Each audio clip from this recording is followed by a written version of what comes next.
पहले भगवान श्री कृष्ण हर कल्पित की बात कर दिया तो सारा दुनिया का सब कुछ कल्पित तो है। अभी कितनी प्रसन्नता है, मैं बैठा था मध्याह्न काल में, एक महानुभाव ने कहा कि महाराज जी हमारे देश के यशस्वी वैज्ञानिकों ने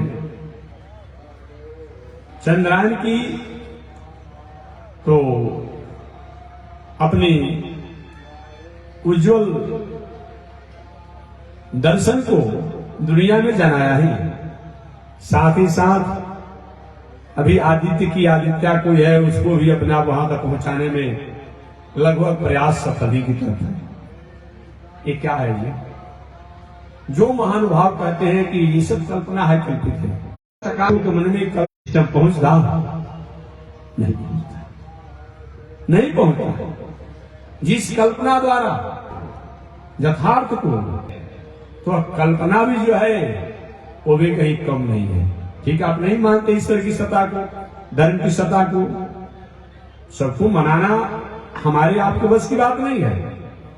लेकिन कल्पना कितना बड़ा होता है मैं निवेदन करना चाहता हूं। कल भी मैंने हल्का इशारा किया था, कागज पर पेंसिल से लेकर के अपने आप में कल्पना कर, यहाँ द्वार रहेगा, यहाँ पर ये रहेगा, यहाँ पर ये रहेगा, ये कल्पना ही तो है। अब एक फीट के कागज के नक्शा पर वही में रूम भी बन जाता है, द्वार भी बन जाता है, कैसे बताएगी? ये कल्पना ही न है। उन महानुभावों से, महापुरुषों से पूछा जाए क्या है, वो समझा दे कम से कम। ये कल्पना है। एक फीट के कागज पर 20 ताला मकान का अपने आप, अपार्टमेंट के अपने आप कल्पना करके बना दिया जाता है। इस फ्लैट में अटैच बाथरूम है, यहाँ किचन है, यहाँ अमुक है, यहाँ, ये क्या है? कल्पना नहीं है। पढ़ा लिखा अगर कोई व्यक्ति होता, अब पढ़ करके अगर ऐसी कोई बात करता है तो थोड़ी सी असहज जैसी प्रतीत होती है। इसलिए ये दुनिया तो कल्पना पर ही है जी। और सही बात किया जाए तो सृष्टि जब से प्रारंभ हुआ तब से तो कल्पना ही किया गया था। आज कल्पना ही जो है हमारे लिए साकार हो गया। सृष्टि के प्रारंभ में आदि ब्रह्मा जी, जिनको हम पितामह कहते हैं, प्रजापति कहते हैं, ब्रह्मा भी कहते हैं, ये कब की बात है? 50,000 करोड़ वर्ष पहले। इतनी पुरानी हमारी सृष्टि है। दुनिया का कोई भी ऐसा इतिहास नहीं है जो इतना पुराना हो सकता है। इसीलिए दुनिया में कितने लोग आए। एक बार हमसे पूछे थे, बंगाल में था उस समय, लगभग 20-25 वर्ष पहले की बात है, बिचाली घाट हवड़ा में था बंगाल में। तो हमसे पूछे एक महानुभाव ने, पत्रकार महोदय जी ने, कि स्वामी जी ये आपका सनातन वैदिक परंपरा क्या है? मैंने कहा कि सनातन वैदिक परंपरा सागर है, जिसकी जैसी औकात, जितनी क्षमता, उसके अनुसार अपना काम लिया। समुद्र में शिकारी जो होता है, कोई मछली निकालता है, कोई सीप निकालता है, कोई घोंघा निकालता है, उसी में से कोई शंख भी निकाल लेता है, उसमें कोई बालू भी निकालता है, कोई जल को सप्लाई करके जल से और कुछ काम करता है, कोई नमक भी निकालता है। एक हाल है। जितने भी बाद में चल करके विचारक आए, दार्शनिक आए, ये वैदिक परंपरा के 2-4 शब्दों को लेकर के ही तो आगे अपने जीवन में जैसा हमको शांति मिला काम किए। मैं पूछना चाहता हूं, ईसा साहब जी को आए अभी 2000 कितना हो गया, 2024 वर्ष में लोग प्रवेश कर गए। इस विषय नहीं चल रहा है, गलती हुआ तो शुद्ध कर दीजिएगा। ईसा साहब को आए 2024 वर्ष में भी प्रवेश किए हुए। ये तो बात सत्य हो गया कि आज 8 तारीख है ना, कि 2023 वर्ष 8 दिन हो गया, दिन होगा 8 दिन ईसा साहब को इस संसार में आए हुए। तो क्या उनसे पहले दुनिया थी कि नहीं थी? बता दिया। ईसा साहब से पहले जगत था कि नहीं था? ये दुनिया था कि नहीं था? मोहम्मद साहब जी को आए 1500 वर्ष के भीतर, 1400 कुछ हो रहा है, मैं 15 वर्ष अधिक बता दिया, 1500 वर्ष। तो क्या उससे पहले दुनिया थी कि नहीं थी? गुरु गोविंद जी और गुरु नानक जी आए, क्या उनसे पहले दुनिया थी कि नहीं थी? मूसा साहब आए, गौतम बुद्ध आए, इन गौतम बुद्ध के नाम पर एक बौद्ध दर्शन लोग के नाम पर गौतम बुद्ध ने कभी भी समाज की सहिष्णुता, समाज की समानता और समाज में किसी प्रकार का विस्फोट की बात नहीं कहा। उन्होंने तो अपने आप में दया को श्रेष्ठ बताया, परोपकार को श्रेष्ठ बताया कि कोई भी दार्शनिक हो, जो पुराना, जो अपने आप प्रथम जो हो, कभी समाज को तोड़ने की बात नहीं करता है, राष्ट्र को तोड़ने की बात नहीं करता है, देश को तोड़ने की बात नहीं करता है, प्राणियों के प्रति रिएक्शन की बात नहीं करता है। जब भी कोई बात करेगा समाज को जोड़ने की बात करेगा, और जोड़ने की बात करेगा तब वो दार्शनिक कहलाएगा, तब वो धार्मिक कहलाएगा, न तब धार्मिक को दार्शनिक कहलाने का अधिकार नहीं होता है। दार्शनिक का मतलब होता है जिसने दर्शन करके अपने जीवन में आत्म तुष्टि को प्राप्त किया हो, आत्म शांति को प्राप्त किया हो, और जिसको मार्ग दिखा करके प्रकृति, प्राणी और ईश्वर के प्रति उन्होंने संबंध को स्थापित कराया हो, वही दार्शनिक हो सकता है। ठीक है, कोई जरूरी नहीं है कि सब अपने आप में रामे को मानेगा, कृष्ण को मानेगा। कोई नारायण को भी मानता है, कोई ओम को भी मानता है, कोई ब्रह्म को भी मानता है, लेकिन दार्शनिक का मतलब होता है जो सतपथ पर चलने वाला हो और सतपथ को दिखाने वाला हो, उसी को दार्शनिक कहा जाता है। ऐसा अगर नहीं करता है तो दार्शनिक नहीं हो सकता। और एक बात हमेशा मैं निवेदन करता हूँ कि दुनिया में कोई भी व्यक्ति जो है शास्त्र के प्रमाण के साथ नहीं कह सकता है कि हम मूर्ति की पूजा नहीं करते हैं। कोई ऐसा है ही नहीं। आप रामकृष्ण की पूजा नहीं करते हैं, लेकिन आज जिस समाज के द्वारा आप लगे हुए समाज सेवी आप हैं, जो आपके अगुआ नेता हैं, उनका आप मूर्ति चौराहे पर लगाते हैं ना, तो पूछिए उन महानुभावों से कि रामकृष्ण आए पत्थर वाला मूर्ति यहाँ पे कुछ नहीं देता है, और वहां चौराहे पर आप मूर्ति बैठा दो वो क्या देता है? उनका आप पुण्यतिथि मनाते हैं कि नहीं? उनका आप जयंती मनाते हैं कि नहीं है? उन महानुभावों को बताना चाहिए जो कहते हैं हम मूर्ति नहीं मानते हैं। तो किसी को मत मानो। आप जिसके नेता के अंदर में रहते हैं, आप झंडा पर उनका फोटो लगाते हैं, तो पूछा जाए कि प्रिंट वाला ये फोटो क्या करता है? वहां को बुरी कहाँ चली जाती है? यहाँ कहते हैं सब कागज का, माटी का सब मूर्ति बनाता है, ये पाषाण का, धातु को बनाता है। कोई भी इससे अलग नहीं है। अरे भाई, रामकृष्ण को नहीं मानते, ईसा साहब का कहीं न कहीं तो उनका भी फोटो मूर्ति होता है। जब नहीं माना तो किसी को मत मानिए, तब मैं कहा जाएगा मूर्ति नहीं मानने वाले हैं। और कुछ नहीं है इस्लाम दर्शन में, कम से कम आप चांद को, दूज के चांद को मानते हैं ना, तारा को आप मानते हैं ना, वो आकार नहीं है। हमको समझा दिया गया वो आकार है कि नहीं है। आखिर कौन इस दुनिया में आकार से अलग है? और कोई बात तो छोड़ दिया जाए ना। जो चबूतरा बनाते हैं उस पर आप पूजा करते हैं, कोई अपने आप में पिंडे बनाकर पूजा कर दिया, कौन इससे अलग है? कोई अलग नहीं है। ये तो समाज में हम भ्रमित करने के लिए ऐसी बात कर देते हैं, और इससे अलग हुआ भी नहीं जा सकता है। एक दिन कहीं मैंने बताया था कि 8 प्रकार के मूर्ति होती है। उन 8 प्रकार के मूर्ति में कोई न कोई व्यक्ति उससे संबंध है, कोई इससे अलग नहीं है। शैली दारुमयी लेप्या लेप्या च सैकती मनोमयी मणिमयी, 8 प्रकार की मूर्ति बताई गई है। सबसे प्रथम शैली, जो व्यक्ति अपने घर द्वार दलान मकान में पत्थर का प्रयोग करता है, चाहे गिट्टी के रूप में, पटिया के रूप में, मार्बल के रूप में, टाइल्स के रूप में, वो भी कहीं न कहीं मूर्ति की पूजा कर लिया। वो कहीं अलग नहीं है। सब चाहता है कि हमारा कपड़ा का मकान है तो कहीं अपने आप छत हो जाता, कहाँ पर अलग है? शैली दारुमयी, जो व्यक्ति अपने घर द्वार दलान मकान या किसी प्रकार के अपने अपार्टमेंट किसी में अगर लकड़ी का प्रयोग करता है, वो भी मूर्ति की पूजा कर लिया।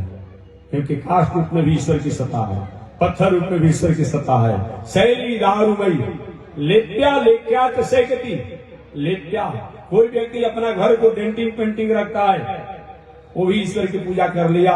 या अपना कपड़ा ही साफ सुथरा रखता है, मकान ही साफ सुथरा रखता है, वो भी ईश्वर की पूजा कर ही लिया। ईश्वर की मूर्ति है। ऐसे भी आप कहते हैं स्वच्छता ईश्वर का प्रतीक है। हम नहीं कहते हैं, सब लोग कहते हैं स्वच्छता ईश्वर का प्रतीक है।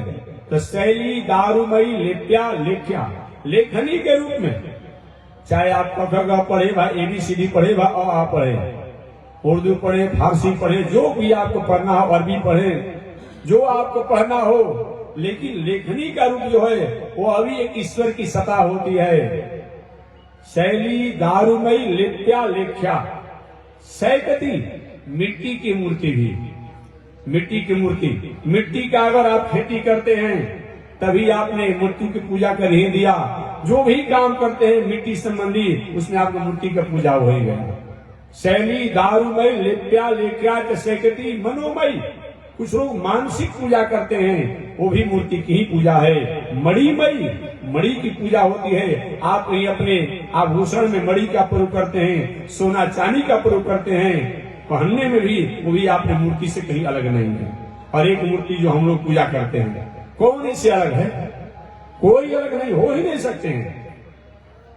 परमात्मा ने, ईश्वर ने ऐसा हमारे जीवन में सिस्टम कर दिया है कि कितना भी आप नास्तिक बनिएगा, लेकिन ईश्वर से, सत्य से अलग आप नहीं हो सकते, याद रखिएगा। और कुछ नहीं करेंगे, आप हराम कहेंगे ना, तो हराम में भी तो राम आइए जा रहे हैं। आप एक हमको राम से मतलब नहीं है तो हाँ कहते रह जाइए।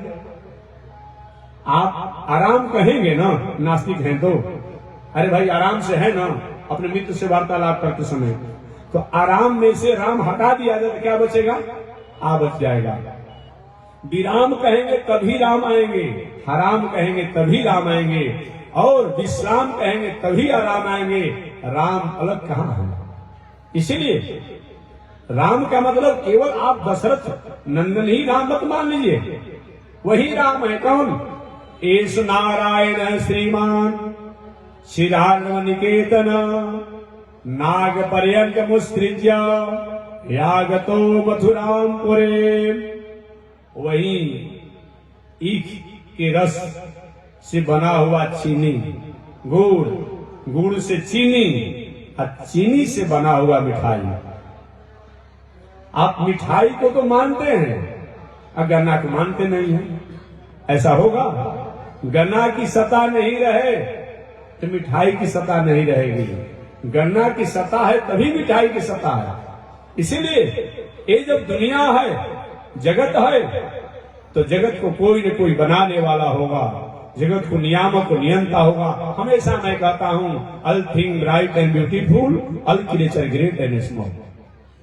छोटे बड़े सुनहले चमकीले जो कुछ भी दुनिया में है, उसको निर्माण करने वाला कोई न कोई है। उसी को हम गॉड कहते हैं, उसी को लॉर्ड कहते हैं, उन्हीं को ईश्वर कहते हैं, उन्हीं को परमात्मा कहते हैं, उन्हीं को भगवान भी कहा जाता है, उन्हीं को राम भी कहा जाता है, उन्हीं को कृष्ण भी कहा जाता है। अनेक रूप रूपाय विष्णवे कृष्ण। एक बात और मैं निवेदन करूं, कारण से भी कर्ता को जाना जाता है, कार्य से भी कर्ता को जाना जाता है, अनुमान से भी कर्ता को जाना जाता है। 3 प्रकार से कर्ता को जाना जाता है। एक पंडाल है तो पंडाल को देखने से अनुमान किया जाएगा कोई न कोई पंडाल का मेकर होगा। ये माइक है तो माइक का कोई न कोई ऑपरेटिंग करने वाला होगा। ये दुनिया है तो दुनिया को भी कोई न कोई ऑपरेटिंग करने वाला होगा। हम और आप रहे नहीं, अभी 2 घंटा के बाद रात हो जाएगा। कौन कर, कोई वैज्ञानिक किसको ऑपरेटिंग करते हैं कि कोई इंजीनियर करते हैं? कौन करता है? वो करने वाले को ही तो गॉड कहा जाता है। एक व्यक्ति ने हमसे कहा था, महाराज ये ऑटोमेटिक होते रहता है प्रकृति द्वारा।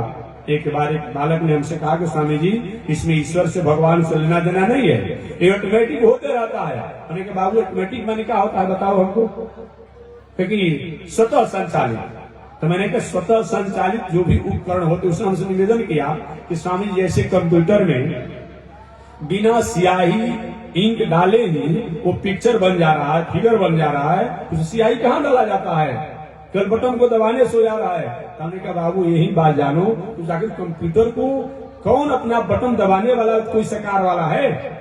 कहीं कंप्यूटर में किसी प्रकार के वायरस हो जाते हैं, एंटी वायरस डाल करके कौन कंप्यूटर को ठीक करता है? ये प्रकृति द्वारा अपने आप तुम कहते हो, तो प्रकृति को किसने बनाया? कंप्यूटर अपने से बना है, कंप्यूटर किसी वैज्ञानिक ने बनाया है, किसी वैज्ञानिक ने बनाया है, किसी आविष्कारक ने बनाया है। ये दुनिया जो है प्रकृति अपने आप है, इस प्रकृति को किसने बनाया है? प्रकृति पुरुष होता है। इसीलिए आपको कार्य देख के भी कर्ता को मानना चाहिए, कारण से भी कर्ता को मानना चाहिए, अनुमान से भी कर्ता को मानना चाहिए। यही 3 मानने का अधिकार बताया गया है कि 3 प्रकार से कर्ता का निर्णय किया जाता है। तो मैं निवेदन करना चाह रहा था कि भगवान श्री कृष्ण आज से 6000 वर्ष पहले इस संसार में आए। ये कृष्ण है कौन? ये है कौन? कुछ लोग कहते महाराज ये हृदय में रहने वाले ही कृष्ण हैं, ये तो दुनिया वाले राम कृष्ण जो है इनसे क्या मतलब? नहीं नहीं, ऐसी बात मत करें, ऐसी बात मत करें। आपके दादा, आपके बाबा का कहीं न कहीं आपने फोटो रखा है, कहीं न कहीं उनका मूर्ति आपने बना कर रखा है। अब पूछा जाए अरे भाई ये किसका फोटो? अरे ये तो मेरे बाबा का है।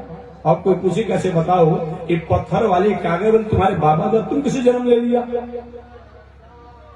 पत्थर भला किसी को जन्म देता है? कागज का फोटो किसी को जन्म देता है? कैसे तुमके द्वारा होगा? तुम कैसे कहो तुम हमने नाती हैं? लेकिन साहब कभी न कभी समय में ये आकार वाले थे, आज चले गए, मृत्यु को प्राप्त कर लिए। इनको स्मारक में, इनकी यादगारी में, इनको कर्मों को याद करके इनका पत्थर का और कागज का हमने फोटो बनाया है।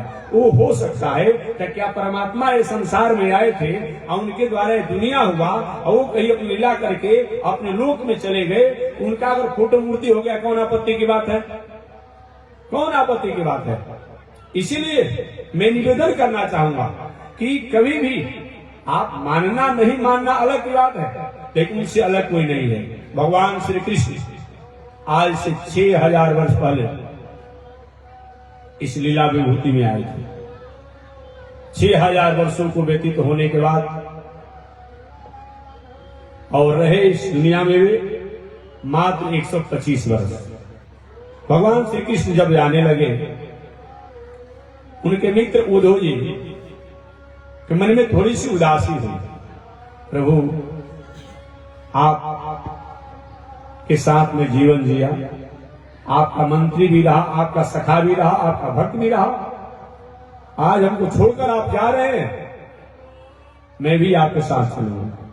भगवान श्री कृष्ण का उद्धव ये दुनिया में अकेले आना और अकेले जाना होता है, ये चलती गाड़ी दुनिया है, टिकट ले हम भी बैठे हैं, संभल कर चलना रे भाई, पराये संग में धोखा है। ये चलती गाड़ी दुनिया है, ये संसार जो है ट्रेन है, इसमें हम सब लोग टिकट लेकर के बैठे हैं, जिसका जहां स्टेशन आता है वहां उतर जाते हैं। होता है भाई उतर जाइए, यही है। भगवान का दो अकेले आना अकेले जाना, तुम भी जाओगे मैं भी जाऊंगा, लेकिन एक साथ ही जाने की बात नहीं है। उदय प्रभु ऐसे नहीं चलेगा, या तो हमको अपने साथ ले चलिए, नहीं तो आप देखते देखते मैं अपने जीवन को समाप्त कर लूंगा।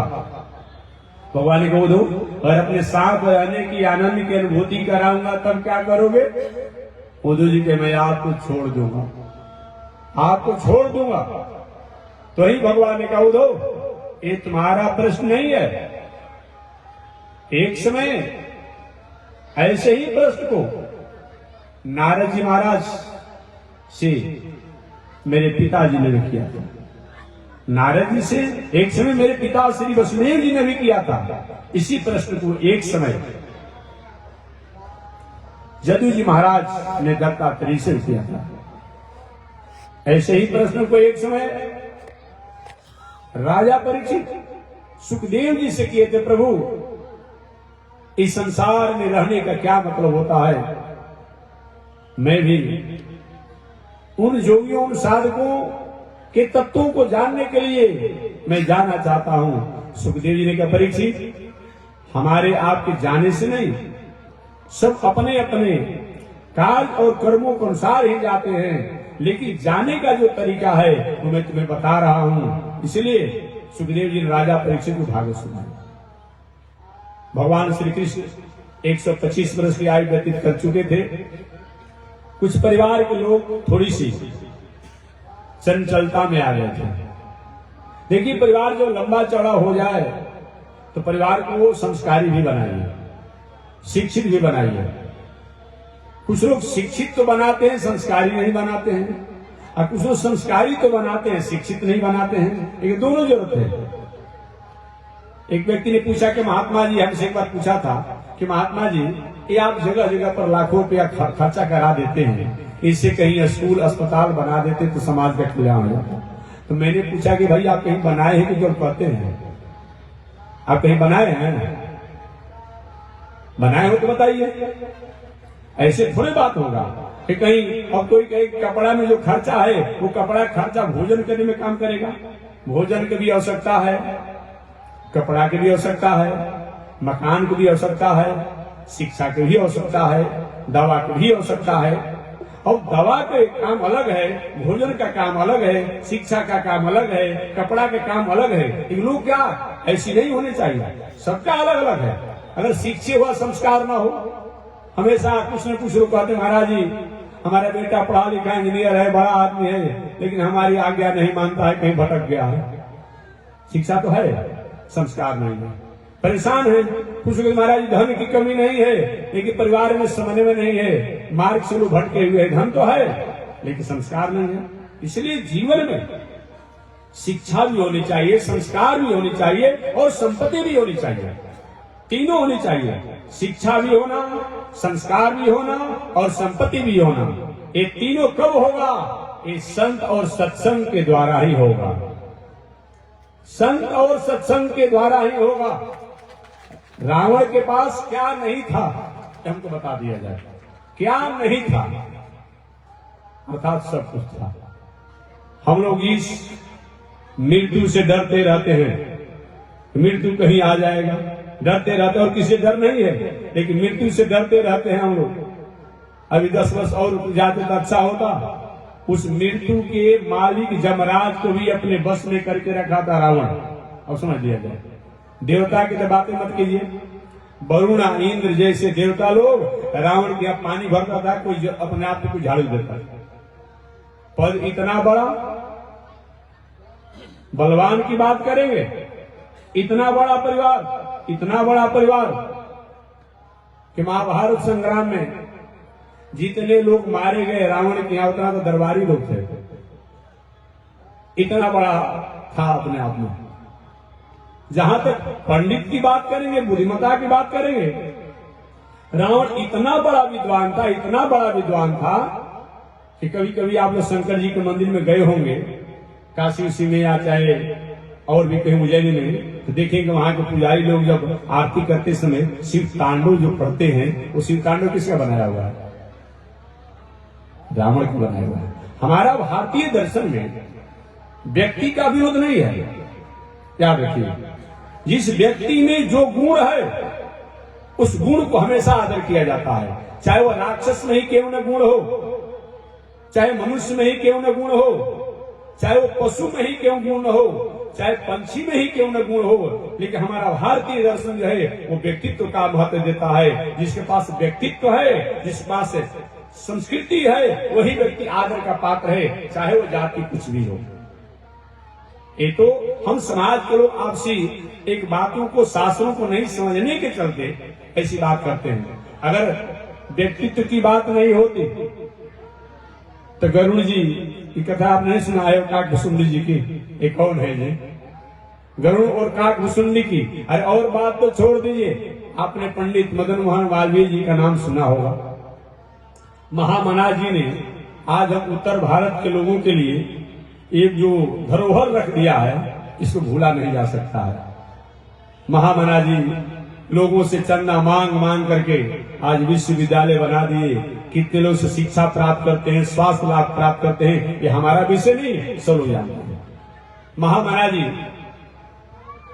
समझिए, इतने बड़े उद्भट विद्वान होने के बाद भी गजेंद्र मोक्ष का रोज पाठ करते थे। उनका अपना दिनचर्या को पढ़ेंगे आप लोग। उन्होंने कहा कि जब जब मेरे जीवन में संकट आपत्ति आती या थोड़ी घबराहट होती किसी लेकर के, मैं गजेंद्र मोक्ष का पाठ करता था।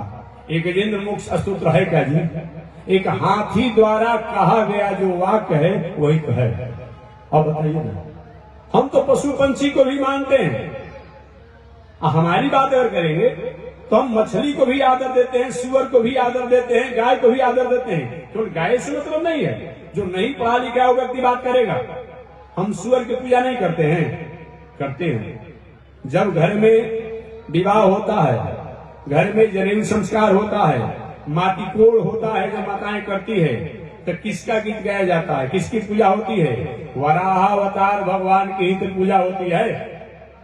हम शुक्र की भी पूजा करते हैं, हाथी की भी पूजा हम करते हैं। मछली मत्स्यावतार कौन है? हम मछली की भी पूजा करते हैं और गाय की भी पूजा करते हैं। ये बात नहीं, हमने व्यक्तित्व को आदर दिया। और जहां पर जिस व्यक्ति में व्यक्तित्व हो, चाहे कोई भी व्यक्ति हो, वह आदर का पात्र है। श्रीमद् वाल्मीकि रामायण में वाल्मीकि जी ने रावण के प्रति वैसी आदर की भावना नहीं रखा, लेकिन सवरी जी जो कि एक भिलनी थी, जंगल में रहने वाले सवर जाति के अपने आप में, उसके प्रति कहा कि सवरिया पूजिता सम्यक जाति दशरथ आत्मजा। एक दिन मैंने कहा था, मेरा विषय नहीं है, आज 100 वर्ष के भीतर या 100 वर्ष लगभग या 150 वर्ष के भीतर आज के समाज सेवी लोग कहते हैं हम दलित का उद्धार करते हैं। आपकी बस की बात है? आपकी बस की बात है? आज से 1000 वर्ष पहले इस परंपरा से हम बिलोंग करते हैं। पढ़ना हो तो पढ़िएगा गूगल में निकाल करके। आज से 1000 वर्ष पहले, और समझिए ये आधुनिक समाज सेवी जो समाज को तोड़ने का काम जो कर रहा है, उनका जन्म भी नहीं हुआ होगा। आज से 1000 वर्ष पहले श्री रामानुजाचार्य दक्षिण भारत में संत हुए। ये रामानुजाचार्य ने सभी समाज के लोगों को मंदिर धर्म सबको करने का प्रपत्ति शरणार्थी का अधिकार दिया। ये किसकी बात है? इसीलिए व्यक्तित्व का महत्व होता है। सवरी को वाल्मीकि जी ने कहा, सवरिया पूजिता सम्यक जाते दशरथ आत्मजा। सवरी ने जैसा राम का सत्कार किया, सम्मान किया, वैसा और कहीं नहीं देखा जाता। इसलिए मानव बड़ा होता है, लेकिन मानव में मानवता नहीं हो, व्यक्ति में व्यक्तित्व नहीं हो, व्यक्ति में मर्यादा नहीं हो, तो मनुष्य और मानव होने के बाद भी वह आदर का पात्र नहीं है। इसलिए व्यक्तित्व का महत्व होता है। वकालत की एक भाषा है, लायर लोग जानते होंगे, लायर वरिष्ठ लोग जानते होंगे, पापी से घृणा नहीं करनी चाहिए, पाप से घृणा करनी चाहिए। पापी व्यक्ति भी अगर पाप को त्याग करके, असत मार्गों को त्याग करके, अनिति अन्याय अधर्म को त्याग करके सत्य पथ पर जाता है, वह भी आदर का पात्र है। ये कौन बताता है? हमारा संस्कृति बताती है, शास्त्र बताता है। इसलिए मानव जीवन में हमें मर्यादा का, संस्कार का, संस्कृति का, व्यक्तित्व का ही सबसे श्रेष्ठ आदर दिया गया है। मैं निवेदन करना चाह रहा था, भगवान श्री कृष्ण 125 वर्ष की आयु को व्यतीत करके अपने गोलोक धाम जाने की तैयारी में थे। संयोग से उनके परिवार के लोगों द्वारा कभी कभी थोड़ी सी भटकाव हो जाती थी। खान पान, रहन सहन, उठन बैठन थोड़ा भटक गया था। भगवान समझाना चाहते थे, बच्चों ऐसा करना अच्छा नहीं होगा, ऐसे मत करो। कुछ बच्चे सुने, कुछ नहीं सुने, कुछ माने, कुछ नहीं माने। एक दिन भगवान ने अपनी सुधर्मा नाम की सभा, जैसे उनका एक प्रवचन पंडाल है, सुधर्मा नाम की सभा में पूरे द्वारिकापुरी वासियों के श्रेष्ठ जो थे उन लोगों को बुलाया और बुला करके राष्ट्र के नाम से संदेश दिए। भगवान श्री कृष्ण, हे महानुभाव, मानव जीवन में धन हो जाए, बल हो जाए, पद हो जाए, रूप वैभव ऐश्वर्य हो जाए, इसका उपयोग अगर विवेक से नहीं किया जाता है तो वह धन, वह बल, वह पद, वह रूप वैभव द्वारा अनर्थ होता है। जीवन में धन हो जाए, बल हो जाए, पद हो जाए, रूप वैभव हो जाए, ऐश्वर्य कीर्ति हो जाए, इसका उपयोग अगर विवेक से नहीं किया जाता है तो वह धन द्वारा, वह बल द्वारा, वह पद द्वारा, वह रूप द्वारा, वह ऐश्वर्य वैभव द्वारा कहीं अनर्थ होने की संभावना बनी रहती है। भगवान श्री कृष्ण उपदेश दिए, उन्हीं के लाडले प्यारे पुत्र जिनका नाम सांब है, जो जामवती द्वारा प्रकट हुए थे। सांब जी खड़े हो गए, पिताजी ये उपदेश किसको दे रहे हो, उपदेश देकर क्या बताना चाहते हैं? भगवान का बेटा, कभी कभी परिवार के अनुशासन विहीनता का कहीं उलाहना हमारे पास आता है। मैं चाहूंगा कि मैं ईश्वर होकर के भी, ब्रह्म होकर के भी, अगर तुम लोग द्वारा इस पर विचार नहीं किया जाएगा, अपने आचरण में सुधार नहीं किया जाएगा, मैं कुछ कर नहीं पाऊंगा। ऐसा होना अच्छा नहीं है। कुछ बालक सुने, कुछ बालक नहीं सुने, कुछ बालक माने, कुछ बालक नहीं माने। भगवान के बेटा, मैं यही कहना चाह रहा था, द्वारिकापुरी में धन की कमी नहीं है। धन तो इतना है कि कुबेर जी और लक्ष्मी जी भी द्वारिकापुरी में आती है तो संकुचित हो जाती है। मेरा वैभव कहीं द्वारिका से क्या कम है क्या, सोचने लगती है। बल की बात, भगवान श्री कृष्ण के परिवार में इतने लोग थे। आज सरकार द्वारा भाई जनसंख्या नियंत्रण की बात करती है। इस पर एक बार हम सर्वोच्च महानुभाव ने पूछा था, महाराज आपका इस पर क्या विचार है? हमने कहा देखिए, सरकार की नीति होती है, सरकार की है कि भाई हम इतने ही लोगों को शिक्षा संस्कार दे पाएंगे तो उसके अनुसार ही जनसंख्या होनी चाहिए। बात समझ में, इतने ही लोग हम शिक्षा दे पाएंगे, संस्कार दे पाएंगे, स्वास्थ्य कर पाएंगे, व्यवस्था दे पाएंगे, होना चाहिए। जैसा देश हो, जैसा राजा हो, उसके अनुकूलता अनुसार काम करना चाहिए। एक उस समय कहते हैं महाराज जी बहुत बड़ा जनसंख्या हो गया है। क्या जनसंख्या हुआ है जी? पूरे विश्व की जनसंख्या अभी वर्तमान समय में लगभग 7 अरब है, पूरे विश्व की। भारत की जनसंख्या आपके सरकारी आंकड़ा अनुसार 1 अरब 35 करोड़ या कुछ थोड़ा बड़ा कम बेसी होगा, लेकिन वस्तुतः भारत की जनसंख्या 1.5 अरब हो चुकी है। सरकारी आंकड़ा तो 1 अरब 35 करोड़ है, लेकिन ऐसे हो गया है 1.5 अरब। आपका पड़ोसी एक देश है, उसको उसकी भी जनसंख्या लगभग 1.5 अरब है, तो 3 अरब तो खाली 2 देश की जनसंख्या हो गई। अब 4 अरब में पूरा दुनिया है। बात समझिएगा, पूरी दुनिया की जनसंख्या जो है वो 4 अरब और 2 देश, एक भारत और आपका एक पड़ोसी देश है, ये दोनों को मिलाकर के 3 अरब। उस समय भगवान श्री कृष्ण जब थे, उस समय जनसंख्या कितनी थी मैं निवेदन करना चाहता हूं। उनकी क्षमता थी व्यवस्था करने के लिए। अरे भाई, उस समय के राजा लोग 2-4 विवाह करके भी पत्नी की मर्यादा, बच्चों की मर्यादा, शिक्षा की व्यवस्था रखते थे, ठीक है। आज एक ही विवाह करने के बाद कितना टेंशन में रहते हैं। इनका विवाह हुआ तो उनको पता होगा। कई बच्चों को पढ़ाने की पुस्तक नहीं है, तो फीस नहीं है, तो उसे कपड़ा नहीं है, तो चल रहा है ना। अब बेचारा लड़का जन्म लिया, अभी 2 वर्ष का है और उसको स्कूल भेजिए तो 2 वर्ष की लड़का पढ़ाने के लिए भेजते भेजते 10,000 रुपया की व्यवस्था करना पड़ता है। ये पोशाक है, तो झोला है, तो अमुक है, तो कुछ पढ़ना लिखना नहीं जानता है। आज की व्यवस्था है, मानना चाहिए। भगवान श्री कृष्ण के जमाने में 56 करोड़ ब्राह्मण आचार्य लोग, गर्ग संहिता के अनुसार 56 करोड़ ब्राह्मण आचार्य लोग भगवान श्री कृष्ण के कुल खानदान यदुवंशी लोग को पढ़ाने के लिए मास्टर के रूप में थे। बात समझ लीजिए, 10 गो लड़का पर 1 गो आचार्य की नियुक्ति हुई थी। बात समझिए, तो 56 करोड़ में 10 का गुणा कर लीजिएगा, लगभग 5 अरब 60 करोड़ हो जाएगा। गलती होगा तो शुद्ध कर लीजिएगा, भाई पता है जोड़ने में गलती हो जाएगी। 5 अरब 60 करोड़, इतने तो भगवान श्री कृष्ण के यहाँ बैचलर थे, बैचलर।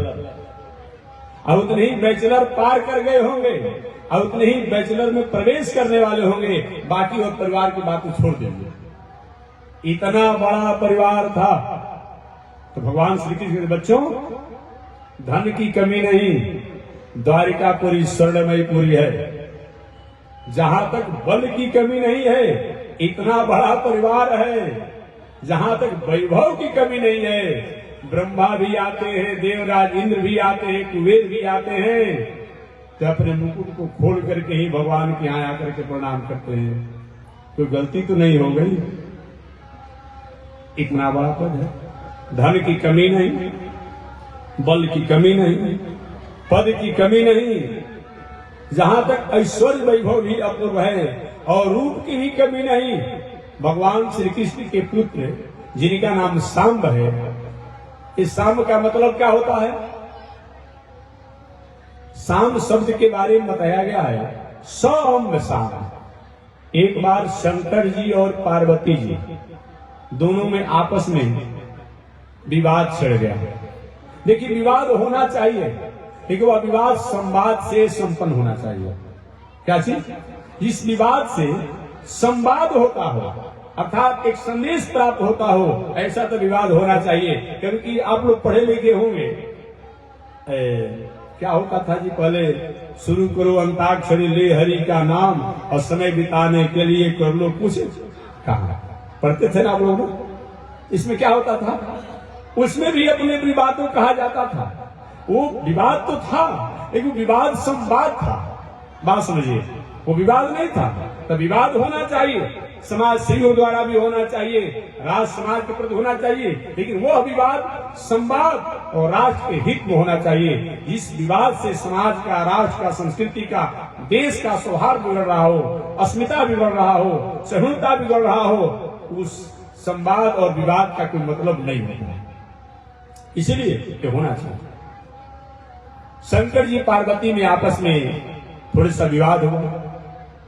शंकर जी ने कहा, देवी जी, बहुत दिनों तक मैंने ईश्वर ब्रह्म परमात्मा का ध्यान चिंतन किया, अब मेरी इच्छा है, द्वापर युग में कृष्ण आए हैं, उनका मैं बेटा बनकर के जन्म लूंगा, उनके साथ रहूंगा, उनका लाड़ प्यार स्नेह को प्राप्त करूंगा। ध्यान चिंतन तो का मैं करते रहता हूं। पार्वती ने कहा, ऐसा नहीं हो सकता है महाराज, आप कैलाश में रहिए, मैं उनका बेटी बनकर के जन्म लूंगा। बाबा ने, अरे देवी ऐसा मत करो, चलो तो तुम भी और हम दोनों आदमी जन्म ले लें। वहीं शंकर जी पार्वती जी दोनों अपने अपने अंश एक रूप से वो हमारे भगवान श्री कृष्ण के पुत्र के रूप में प्रकट हुए जामवती के द्वारा। उन्हीं का नाम है सांब। सांब देखने में सांब जी इतने सुंदर थे, इतने सुंदर थे कि मालूम पड़ता कि साक्षात अपूर्व सौंदर्य से प्राप्त कोई स्त्री है, लेकिन वस्तुतः होते पुरुष। भगवान श्री कृष्ण के बारे में तो एक वृंदावन के व्रज के कवि ने कहा, कृष्ण खासियत इस बात की है, खासियत इस बात की है कि तुम हो लाला। लाला माने बालक को कहा जाता है, पुरुष कहा जाता है। तुम हो लाला। अगर लाला के जगह पर कहीं लाली होता अपने आप में, तो तुमको देखने के लिए करोड़ों लोग के गर्दन रोज कट जाता। इतने सुंदर भगवान श्री कृष्ण हैं कि फोटो उनका देखा आपने? देखे होंगे, कभी भी देखिए फोटो, मालूम पड़ता है कि बुला रहे हैं। इसीलिए कृष्ण शब्द का अगर अंग्रेजी से बात किया जाए, अंग्रेजी में कृष्ण का क्या मतलब होता है? अट्रैक्शनैलिटी कृष्ण, जो हमको अट्रैक्शन कर ले, हमको आकर्षित कर ले, वही तो कृष्ण है। और एकाक्षरी कोश के अनुसार अगर बात किया जाए तो कर्षति कृष्ण, जो अनादिकाल से हमारी अस्मिता को, असौहार्द को, असहिष्णुता को, असमानता को, हमारे दिल के, दिमाग के, मन के, बुद्धि के, चित्त के किसी प्रकार की समस्याओं को जो समाधान करने में प्रशस्त हो, जो समाधान करने में सक्षम हो, उन्हीं का नाम क्या है? कृष्ण। ऐसे कृष्ण भगवान श्री कृष्ण का बेटा, रूप अपूर्व है, धन की कमी है नहीं, पद की कमी है नहीं, बल की कमी है नहीं, ऐश्वर्य वैभव की कमी नहीं है। एक कभी कभी इसके द्वारा तुम लोग मिसयूज करते हो, दुरुपयोग करते हो, ऐसा होगा तो ठीक नहीं होगा, इस पर विचार करो। सांब जी ने कहा, पिताजी ये 5 साधन मनुष्य के जीवन में हो, रूप भी हो, बल भी हो, धन भी हो, वैभव ऐश्वर्य भी हो, और इसके साथ साथ एक ऐसा कौन साधन है जिसके अभाव में व्यक्ति भटक जाता है, उसका नाम है बुद्धि, विवेक। विवेक से धन का, बल का, पद का, रूप का, वैभव का उपयोग नहीं किया जाए तो चाहे कितना भी धन हो, बल हो, पद हो, रूप वैभव हो, व्यक्ति को हरास होने से कोई रोक नहीं सकता है। इसलिए जीवन में विवेक से धन, बल, पद, प्रतिष्ठा का उपयोग करना चाहिए। बिना विचारे जो करे सो पाछे पछताए, काम बिगाड़े आपने जग में हो हंसा। इसलिए विवेक से विचार करके कार्य करना चाहिए। आगे साहब जी ने पूछा, पिताजी विवेक के भ्रष्ट होता है? तो कल मैंने बताया था 5 वो दुर्गुण चाहे कुबेर में भी आ जाए, कुबेर माने लक्ष्मी पुत्र, लक्ष्मी से संपन्न जो हो, 5 वो दुर्गुण चाहे कुबेर में आ जाए, देवराज इंद्र में आ जाए या किसी में आ जाए, वो व्यक्ति को विवेक भ्रष्ट होने से कोई रोक नहीं सकता है।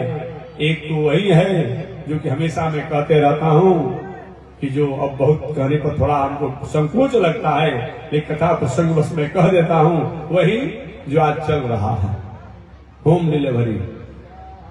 याद हो गया? सरकार चल रही है डाढ़ डाढ़ पर, तो लोग चल रहे पाप पाप पर, रोड पर जांच करा रही है, इधर नदी से खेती से पार हो जा रहा है। क्या करेंगे? इस सरकार का काम है जी। आपका भी स्वरूप होता है, आपका भी होता है। इसके द्वारा जिसको पान करने से, जिसको सेवन करने से हमारे परिवार के लोगों का, बच्चों का संस्कार संस्कृति में भटकाव आने की संभावना हो, इस पर तो विचार करना ही चाहिए। एक बार एक महोदय जी ने हमसे पूछा था कि महात्मा जी धर्म क्या होता है? वो जानना चाहिए कि हो सकता है कि स्वामी जी कथा कहते हैं, कभी का मंदिर बना दो 5 गो, कहीं पोखरा खनवा दो, इसी को धर्म मानते हैं। उन्होंने हमसे पूछा कि धर्म क्या होता है?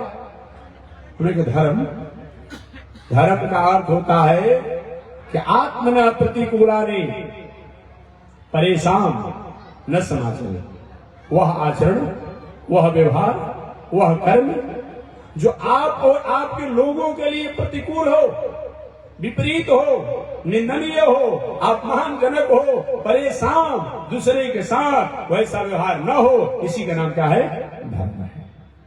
इसी का नाम धर्म है। और उनको मैंने उदाहरण के बताया, एक जिला का बेईमान आदमी, जो जिला में बेईमानी में उसका नाम है, वो भी चाहता है कि हमारा मुंशी, मैनेजर, कर्मचारी जिला का सबसे बड़ा ईमानदार हो। यही तो धर्म है। अपने बेईमानी करता है, लेकिन कर्मचारी कैसा चाहिए? उसका मुंशी, मैनेजर ईमानदार चाहिए। ईमानदारी ही धर्म है। एक जिला का अपराधी व्यक्ति जो है, जिला में, प्रदेश में, देश में अपराध करता है, लेकिन वो नहीं चाहता है कि हमारे बेटा बेटी भाई पर भी किसी प्रकार का एक खरोच लग जाए, कहीं अंगुली कट जाए, नाखून कट जाए। यही तो धर्म है। भले वो हिंसा करता है, लेकिन नहीं चाहता है कि हिंसा हमारे परिवार का हो। इससे तो हिंसा करना धर्म नहीं। बेईमान एक बहुत बड़ा कुकर्मी आदमी है, जो दूसरे की बेटी बहू की मर्यादा को कलंकित करने में हमेशा अपने आप में गिर के समान अपना दृष्टि रखता है। ऐसा भी व्यक्ति नहीं चाहता है कि हमारी बेटी बहू पर किसी की गलत निगाहें हो। यही तो धर्म है। वो बहुत भटका हुआ आदमी है, लेकिन वो नहीं चाहता है कि हमारी बेटी बहू पर हो। इसका मतलब कि आचरण से भटकना ये धर्म नहीं है। यही धर्म है। बेईमानी नहीं चाहता है, हिंसा नहीं चाहता है, अनीति नहीं चाहता है। और अगले शब्दों में धर्म की व्याख्या मैंने बताया कि जिसको धारण करने से, धर्म की व्याख्या, जिसको धारण करने से, जिसको सुनने से, जिसको मानने से, जिसको करने से, जिसको अपनाने से हम गिर चुके हैं, गिर रहे हैं, गिरने वाले हैं, जिसको पकड़ करके, धर करके, मान करके अब हमारे जीवन में वो भटकाव नहीं आएगा, उसी का नाम क्या है? धर्म है। धर्म का मतलब ये नहीं कि छठ के अवसर पर तो खड़ रहते हैं, कुछ नहीं खाएंगे पिएंगे, आज ये भी छठ बीत गया शुरू हो गया। नहीं नहीं, ऐसा मत कीजिए, ऐसा मत कीजिए। अगर सही में खाना ही होता तो छठ से पहले या छठ करते समय और छठ के एक दिन बाद तक क्यों छोड़ते हैं? इसे धर्म का मतलब जिससे जीवन में, संस्कार में, संस्कृति में आपका थोड़ा सा उंगली कट जाता है, कितना आपको कष्ट होता है।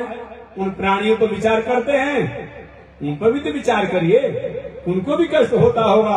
अरे संसार के प्राणी जो हैं, एक गूंगे बहरे और बिना पढ़े लिखे अपने आप में ये जगदम्बा के या भगवान के बेटा है, हम लोग पढ़े लिखे हैं, इतना ही अंतर है। तो माता पिता का स्नेह किसके प्रति अधिक होता है?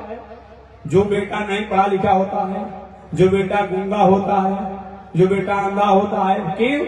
जानते हैं कि पढ़ा लिखा बेटा तो अपना पेट भर लेगा, काम चला लेगा। देखेंगे एक गूंगा लड़का हो, एक पागल लड़का हो, और कहीं घर से आग भाग जाता है, माता ढूंढते रहते कहाँ चला गया, कोई मारेगा, कोई क्या करेगा। लेकिन पढ़ा लिखा आदमी पर साल में एक बार फोन, बेटा ठीक ठाक हो ना? हाँ ठीक है, वो तो काम चल जाता है। लेकिन जो पढ़ा लिखा नहीं है, जो गूंगा है, जो ऐसे लोग हैं, उनको तो रात दिन माता पिता के उस पर ध्यान रहता है। कई पशु पंछी जिनकी हम हिंसा करते हैं, ये क्या है, नहीं पढ़े लिखे गूंगे हैं, इन पर तो माता पिता का ढेर स्नेह होगा। यथा जिस ईश्वर ने, जिस परमात्मा ने, जिस ब्रह्म ने इस दुनिया को बनाया, उनके हम भी संतति, हम भी संतान है, वो भी संतान है, उनको भला कष्ट देना चाहेंगे? नहीं देना चाहेंगे। एक बात और मैं कहना चाहूंगा, देखते हैं कहीं कहीं मंदिर के नाम पर, धर्म के नाम पर, भगवती के नाम पर, शंकर के नाम पर, शैर देवी के, शैर के नाम पर, अपने आप भैरव के नाम पर बलि चढ़ाता है। लोग कहता है कि नहीं देंगे तो गांव में अनिष्ट हो जाएगा। अच्छा, हर साल से जो गांव देता है उस गांव में कोई मरता है कि नहीं मरता है? किसी की तबीयत खराब होता है कि नहीं होता है? एक बात मैं निवेदन करना चाहूंगा महानुभाव से, और ऐसा किसी गांव में होता होगा जो कि आप साल में बलि चढ़ाते होंगे, मैं निवेदन करूंगा जितना रुपया के आप पशु पंछियों का, चाहे बकरा हो, सुअर हो, जो कुछ भी बलि देते हैं, उतनी पैसा का सुंदर रोट बनवा करके, चाहे भगवती जी को, भाई शैर देवी को, भैरव बाबा को या शंकर जी को, जहां जिसको चढ़ाते हो, उनको उतना रुपया का सुंदर रोट बना करके घी में हो, रिफाइन में हो, चढ़ाइए। और चढ़ा करके हे भैरव जी, हे अपने देवता, हे अपनी देवी, जो कुछ भी अपने आप में हमारे पास मैंने भावना किया, इसको स्वीकार कीजिए। और एक बात और मैं कह दूं, आपको भय होगा कहीं अगर नहीं चढ़ाएंगे तो नाराज हो जाएंगे देवी देवता, तब तो हमारे पसंद पर छोड़ दीजिएगा। मैं कहता हूँ एक जो भी पूर्ण होना चाहिए हमको, और जो बलि छोड़वाने का, शराब छोड़वाने का जो अपने आप पे दोष जो लगे, वो जीयर साहब को लगना चाहिए। बात समझ गए ना? लेकिन आप छोड़ कर तो देखिए, छोड़ना तो है नहीं, खाना अपना है, कहते हैं भगवती जी खाती है, भगवती भला अपने बेटा को अपने सामने कटवाएगी? ऐसा होता है? नहीं होगा। इसलिए मेरा निवेदन होगा, कहीं किसी गांव में होता हो तो करके तो देखिए, करना तो आपका फर्ज होता है। उतने रुपया का सुंदर पकवान बना करके, और भगवती काली दुर्गा जिसको चढ़ाते हैं उतना पकवान चढ़ाइए, और हिंसा का बंद कीजिए। ये प्रकृति को बैलेंस बनाने के लिए प्राणी है, सबको दुनिया में परमात्मा ने विदा किया है प्रकृति को बैलेंस बनाने के लिए, क्योंकि ये नहीं रहे तो प्रकृति अनबैलेंस हो जाएगी। आपको जानना चाहिए, ये टीबी का रोगी आदमी हो, ये बकरी का दूध का सेवन करे तो टीबी रोग नियंत्रण में रहता है, उसका मूत्र का सेवन करे रोग नियंत्रण में रहता है। इसलिए बकरी को जहाँ बांधा जाए, उसका मूत्र जहाँ होता है, उसके गंध से टीबी के कीटाणु वायरस जो है वो संयमित रहते हैं। इसके लिए प्रकृति बैलेंस के लिए बनाया गया। ये मुर्गे जो है, पहले बेचारा बोलता था, जगाता था, अब उसी को लोग खाना शुरू कर दिया, लोगों ने बोलना बंद कर दिया, बोलना बंद कर दिया। वो क्या है, ये जमीन में जो इन्फेक्शन वायरस वाले जो ऐसे कुछ कीटाणु होते हैं, उन कीटाणु द्वारा वो क्या प्रकृति को बैलेंस बनाता है, उसके लिए बनाया गया, आपके लिए नहीं बनाया गया। लेकिन हम उन्हीं को भोजन करते हैं। कभी कभी तो लोग कहता है महाराज जीवो जीवस्य भोजन, यही बात बताता है। मैंने कहा कि तुम ही केवल बायोलॉजी पढ़े हो, यही बायोलॉजी लिखा है, चाहे बोटनी पढ़े हो तब, चाहे जियोलॉजी पढ़े हो तब, चाहे भौतिक शास्त्र पढ़े हो तब, कोई भी पढ़े अपने आप में, ये लिखा हुआ है जीवो जीवस्य भोजनम। जहाँ बताया गया है एक जीव दूसरे जीव का भोजन है, ये बात ठीक है आपने जो कहा, लेकिन जीव का एक मानक बताया गया है। चावल में, दाल में, सब्जी में, फल में, दूध में, दही में, माखन में, मिश्री में, इसमें जो जीव है उसी को हमें खाने को बताया गया है। इसमें भी जीव होते हैं ना, इसमें भी जीव होते हैं। उन जीवों की बात करेंगे, वो जीव जीवो जीव से भोजन आप करते हैं, जो जीव जीभ निकाल करके पानी पीता है, जो जीभ निकाल करके पानी पीता, देखेंगे जो हिंसक जीव होते हैं जो जीभ से ही पानी पीते हैं, मुंह से पानी नहीं पीते हैं, तो उनके लिए वो बताया गया है।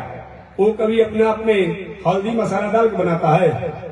ऐसे कोई व्यक्ति बिना हल्दी मसाला घी का कहीं मांस लगातार 1 वर्षों खाए, या तो कोढ़ी रोगी हो जाएगा, या तो सफेद रोगी हो जाएगा, या तो किडनी लीवर हार्ट फेल कर जाएगा। ये तो मसाला तेल घी डाल करके आप उसको बना देते हैं। तो अकड़ा पत्थर जो है उसको भी अगर मसाला तेल घी में भून दिया जाए वो भी स्वादिष्ट लगेगा।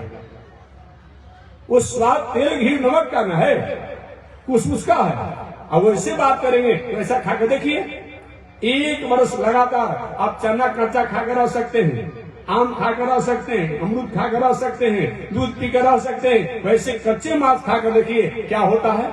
तो जीवो जीवस्य भोजनम जो लिखा गया है, एक जीव दूसरे जीव का भोजन है। वो जो जीव निकाल करके पानी पीता है उसी के लिए वो बताया गया है। हमारे लिए चावल में, दाल में, सब्जी में, फल में जो जीव है उसी तक हमारा सीमित बताया गया है। इस तरह शास्त्रों की बातों को रितंभरा बुद्धि से समझना पड़ेगा, प्रज्ञ बुद्धि से समझना पड़ेगा, विज्ञ बुद्धि से समझना पड़ेगा, अन्यथा हम कहीं न कहीं भटक जाते हैं। भगवान श्री कृष्ण ने कहा, हे पुत्रों, जीवन में धन हो जाए, जीवन में बल हो जाए, जीवन में पद हो जाए, जीवन में रूप हो जाए, जीवन में ऐश्वर्य वैभव हो जाए, इसका उपयोग अगर विवेक से नहीं किया जाता है तो वह धन, वह बल, वह पद, वह रूप, वह वैभव द्वारा अनर्थ होता है। अनर्थ होने की संभावना रहती है। भगवान श्री कृष्ण के पुत्र ने पूछा, पिताजी विवेक भ्रष्ट क्यों होता है? तो भगवान ने कहा, 5 गो दुर्गुण अगर जिसमें आ जाए वो व्यक्ति को विवेक भ्रष्ट होने से कोई रोक नहीं सकता है। वो 5 दुर्गुण में कौन है? एक है झूम बराबर झूम शराबी। एक बार मैं आज से 20 वर्ष पहले मैं पटना से आ रहा था, फगुआ का दिन था, और एक बेचारे नशा में थे और एक चौड़ी नली में गिरे हुए थे। महोदय जी गिरे थे, फगुआ का दिन तो समझते ही आप लोग फगुआ के दिन में क्या होता है।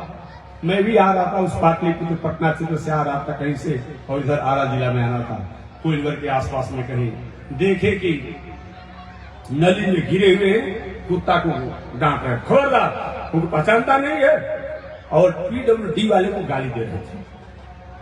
इसने नली में गली बना दिया है, नली में गली बना दिया है। हम उस रास्ते से गुजर रहे थे, हम अपने मन में कह रहे, भले आदमी, जहाँ नली बनना है वही नली बना है, जहाँ गली बनना है वही बना है। आप पी करके नली में गिरे हुए हैं और वही आप गली को अनुभव कर रहे हैं। ऐसे लोग होते हैं।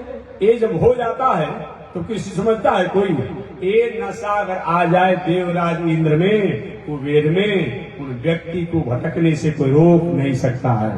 दूसरा, वेश्यावृत्ति। अपनी पत्नी की मर्यादा में रहने की अलावा जो भी दुनिया में स्त्रियां हैं उनकी मर्यादा को कहीं कोई भ्रमित करना चाहता है, भटकाना चाहता है, दूषित करना चाहता है, ऐसा अगर दुर्व्यसन आ गया है तो वहां भी धन, बल, पद होने के बाद भी हरास होने से कोई रोक नहीं सकता है। एक भी आप उदाहरण नहीं देंगे कि किसी व्यक्ति ने कन्याओं का विवाह करते करते कहीं दिवालिया हो गया हो। ठीक है, गरीबी आई है, लेकिन धीरे धीरे वो उभर गया। लेकिन आपने सैकड़ों उदाहरण देखा होगा कि बहुत शराब पीने वाले थे, वेश्यावृत्ति करने वाले थे, जुआखोरी करने वाले थे, हिंसा करने वाले थे, कोर्ट कचहरी का दुर्व्यसन वाले थे। आज उनके पास कुछ नहीं बचा है, कुछ नहीं बचा है। तो विवेक के भ्रष्ट होने के 5 दुर्गुण है। एक शराब की नशा, वेश्यावृत्ति की नशा, जुआखोरी की नशा।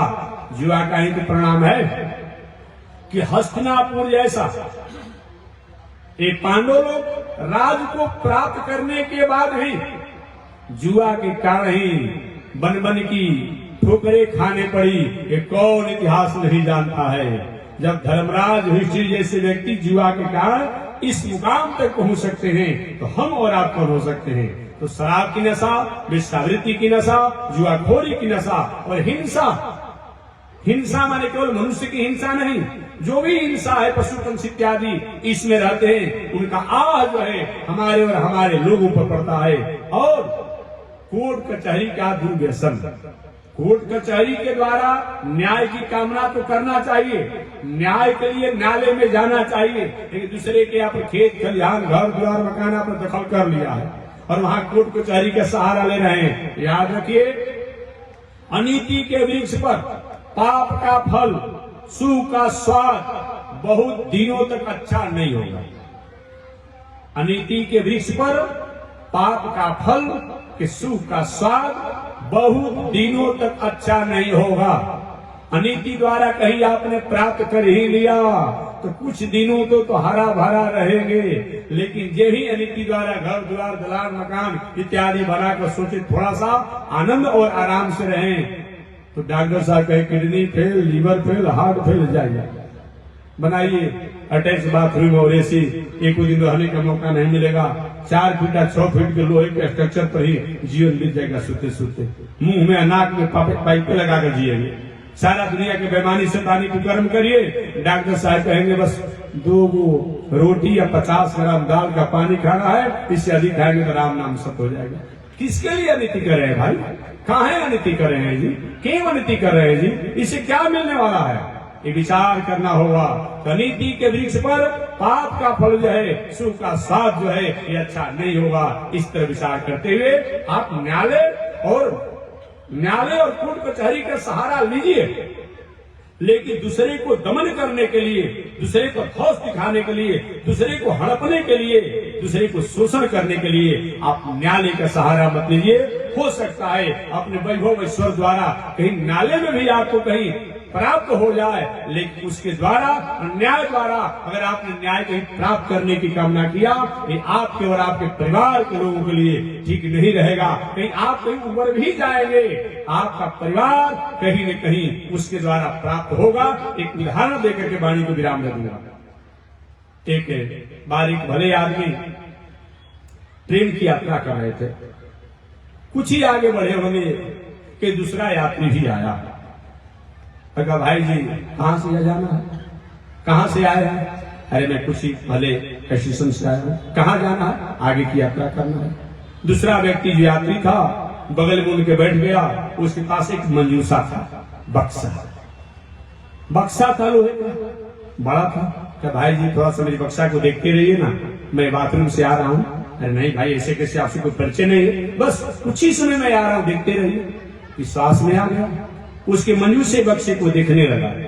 कुछ ही समय के बाद ट्रेन में कोई घटना घट गई। जो व्यक्ति ने मंजूसा बक्सा धरोहर के रूप में पहले के यात्री को सीट पर जो बैठा दिया था, वो एक दूसरा स्टेशन आया और व्यक्ति उतर गया। जो मंजूसा जिम्मा दिया था उतर गया। इधर ट्रेन में कोई घटना घट गई। घटना जब घटी, अपना सामान दिखाओ, अपना सामान दिखाओ, अपना सामान दिखाओ। भाई यात्री होनी चाहिए। अब सब अपना अपना सामान दिखाने लगे।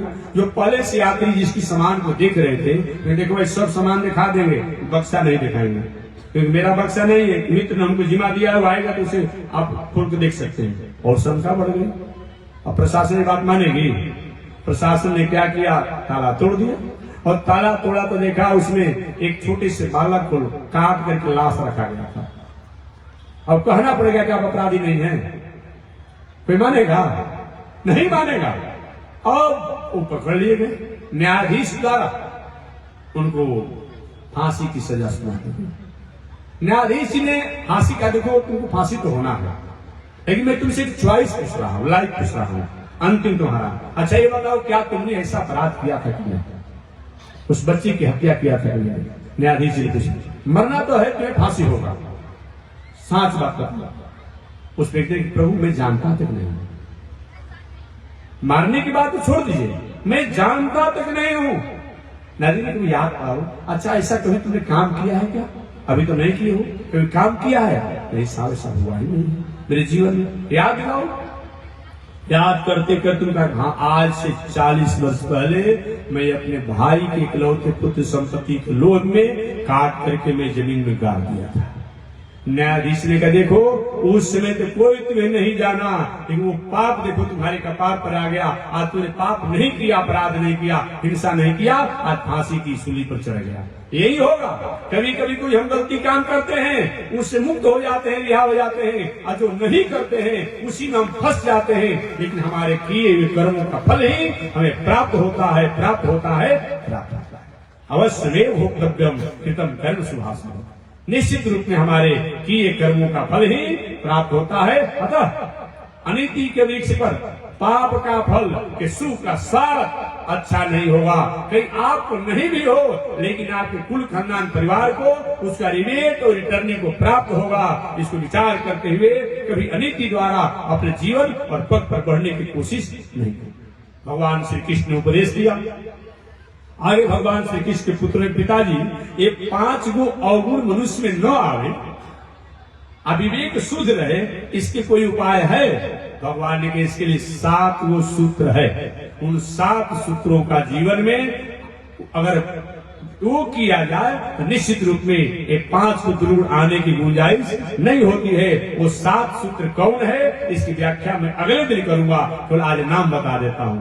जीतासनो, जित श्वासो, जित क्रोध हो, जितेंद्रिय, जित आहारो, जित व्यवहारो, जित संग। यही 7 सूत्र है। इसकी व्याख्या मैं कल करूंगा, समय मिलेगा तो। आज इसी के साथ मैं वाणी को विराम दे रहा हूं।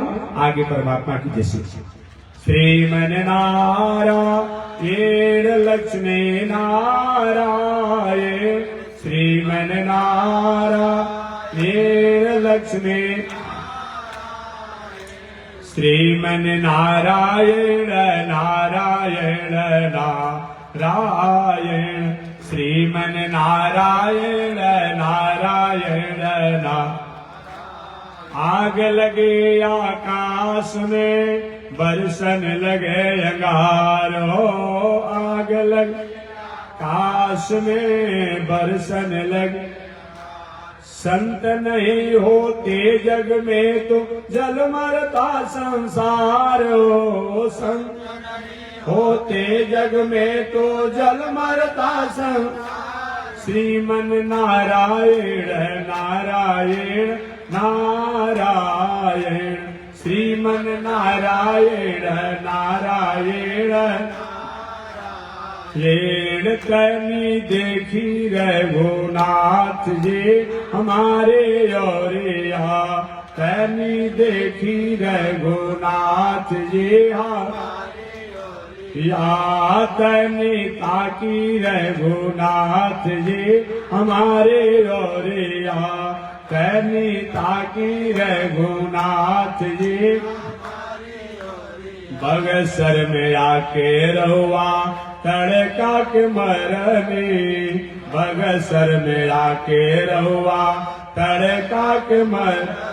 गौतम नारी अहिल्या के तरनी, गौतम नारी अहिल्या के तर।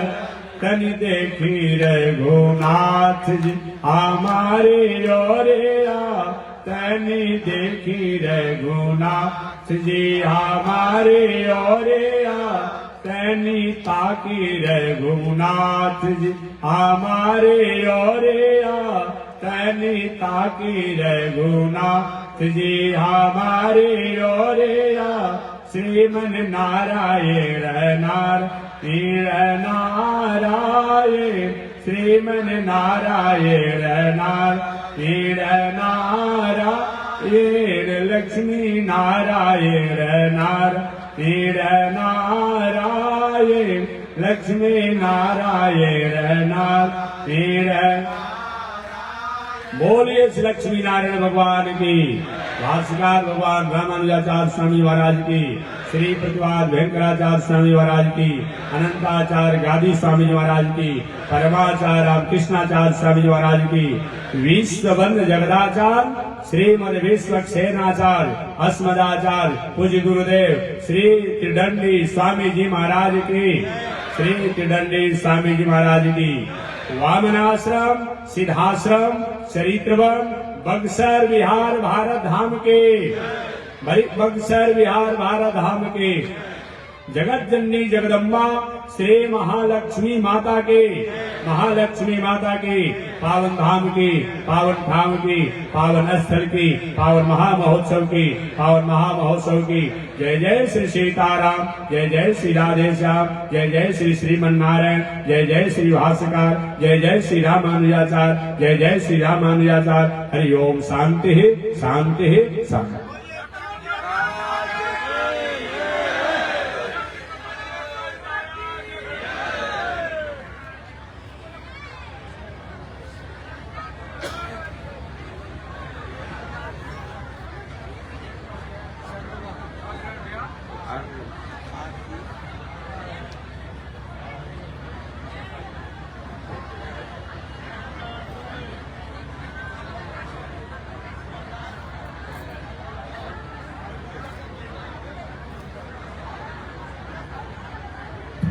ओम चंद्रमा मनसो जात चक्षुः सूर्यो अजायत श्रोत्राद्वायुष प्राण समुखादग्निरजायत श्रीष्यते लक्ष्मी शवत्र्यावहोरात्रे पार्श्वे नक्षत्राणि रूपमस्मिनो व्याथम् इष्टे निघाणा मयि घाण सर्वलोकं मयि घाण हरि ओम शांति शांति शांति।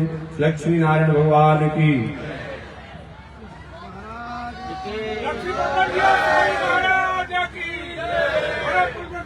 स्वामी महाराज की लक्ष्मी स्वामी महाराज की